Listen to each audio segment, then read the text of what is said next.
Rizka. Terima kasih. Siapa yang nggak dapat nilai moderator? Apaan? Nggak dapat nilai moderator. Makasih Rizka. Ini udah di-record atau belum? Ini siapa sih? Udah. Zia mulai ya. Guys, kalau Silpi moderatornya Rizka. Silvi Asal- moderatornya yang pertama Oji. kali presentasi. Oji. Mulai Makasih ya. Sil. Sama-sama. Assalamualaikum warahmatullahi wabarakatuh. Selamat siang semuanya. Di sini saya sebagai moderator yang akan memandu jalannya diskusi sekaligus memandu acara jalannya sesi pertanyaan dan sesi tanya jawab. Di sini ada Mbak Alin Syazizia yang akan mempresentasikan mengenai materi pendelegasian wewenang dalam hukum administrasi negara. Kepadanya dipersilahkan. Terima kasih moderator. Di sini saya akan menjelaskan tentang pendelegasian wewenang dalam hukum administrasi negara.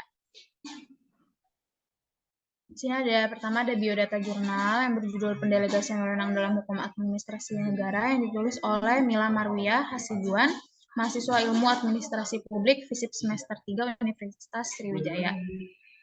Yang pertama ada pengertian pendelegasian wewenang. Pengertian pendelegasian wewenang adalah pemberian wewenang kepada orang-orang yang ditunjuk oleh pemegang wewenang.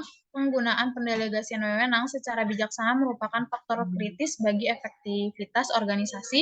Oleh karena itu, peranan pendelegasian wewenang sangat penting di dalam organisasi. Selain itu, pendelegasian wewenang adalah konsekuensi logis dari semakin besarnya organisasi.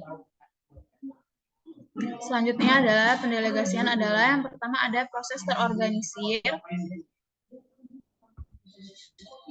dalam kerangka hidup organisasi atau keorganisasian untuk secara langsung melibatkan sebanyak mungkin orang dan pribadi dalam pembuatan keputusan, pengarahan, dan pengerjaan kerja yang berkaitan dengan pemastian. Tindakan mempercayakan tugas yang pasti dan jelas, kewenangan, hak, tanggung jawab, kewajiban, dan pertanggungjawaban kepada bawahan secara individu dalam setiap posisi tugas. Pendelegasian dilakukan dengan cara membagi tugas, kewenangan, hak, tanggung jawab, kewajiban, serta pertanggungjawaban yang ditetapkan dalam suatu penjabaran atau deskripsi tugas formil dalam organisasi. Selanjutnya, ada 3 unsur pendelegasian. Yang pertama ada tugas. Tugas adalah pekerjaan-pekerjaan yang harus dilakukan oleh seseorang pada suatu jabatan tertentu. Yang kedua ada kekuasaan, adalah hak atau wewenang untuk memutuskan segala sesuatu keputusan yang berhubungan dengan fungsinya tersebut. Yang ketiga ada pertanggungjawaban, adalah memberikan laporan bagaimana seseorang melaksanakan tugasnya dan bagaimana dia memakai wewenang yang diberikan kepadanya. Ada ciri-ciri aspek kewenangan, yaitu ada kewenangan atributif atau orisinal, ialah kewenangan yang diberikan langsung oleh peraturan perundang-undangan. Yang kedua ada kewenangan non-atributif, non-orisinal, kewenangan yang diberikan karena adanya peralihan wewenang. Selanjutnya ada pelimpahan wewenang. Yang pertama ada mandat, pemberi mandat dinamakan mandans, penerimanya dinamakan mandataris. Yang kedua ada delegasi, pemberi delegasi namanya delegans, penerimanya dinamakan delegatoris. Selanjutnya ada asas-asas delegasi, itu ada 7. Yang pertama ada asas kepercayaan, asas delegasi atas hasil yang diharapkan, asas penentuan fungsi atau kejelasan tugas, asas rantai berkala, asas keseimbangan dan wewenang tanggung jawab, asas pembagian kerja, dan asas pemutlakan tanggung jawab.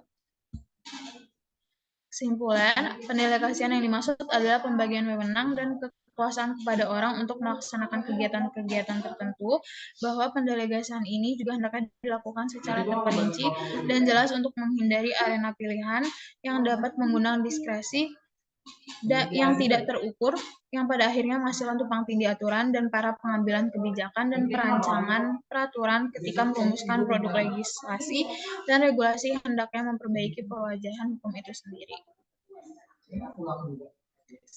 Terima kasih. Mungkin sekian yang saya jabarkan. Terima kasih. Salah. Baik, terima kasih kepada Mbak Zia yang telah memaparkan materi dengan sangat baik. Ada yang ingin bertanya, teman-teman? Dibuka nih sesi pertanyaan dan sesi tanya jawabnya. Oke, baik. Ada Mbak Hana, silakan Mbak. Assalamualaikum warahmatullahi wabarakatuh. Izin bertanya, apa dampak jika dalam suatu organisasi tidak adanya pendelegasian wewenang yang jelas? Terima kasih.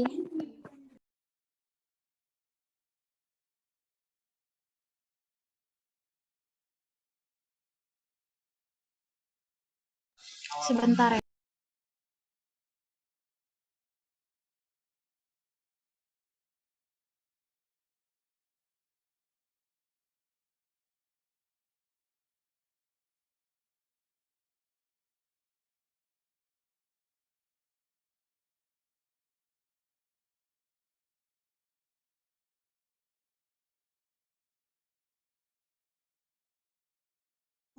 Saya izin menjawab pertanyaan dari Hana. Pertanyaannya kan apa dampak jika dalam suatu organisasi tidak adanya pendelegasian wewenang ya. Tanpa adanya pendelegasian wewenang akan mengakibatkan tersendatnya kegiatan dalam pencapaian tujuan organisasi. Pendelegasian wewenang merupakan penugasan wewenang dan tanggung jawab kepada bawahan. Dengan adanya pendelegasian wewenang, berarti semua keputusan tidak tersentralisasi pada pimpinan puncak. Terima kasih.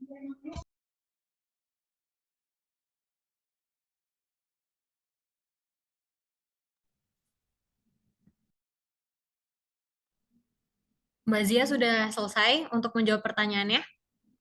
Iya, sudah. Terima kasih. Baik, ditutup ya teman-teman. Terima kasih atas pertanyaannya dan juga Mbak Zia yang telah memaparkan materi. Selanjutnya akan disambung oleh Mbak Rizka untuk menjadi presenter selanjutnya. Terima kasih. Silakan Mbak Rizka di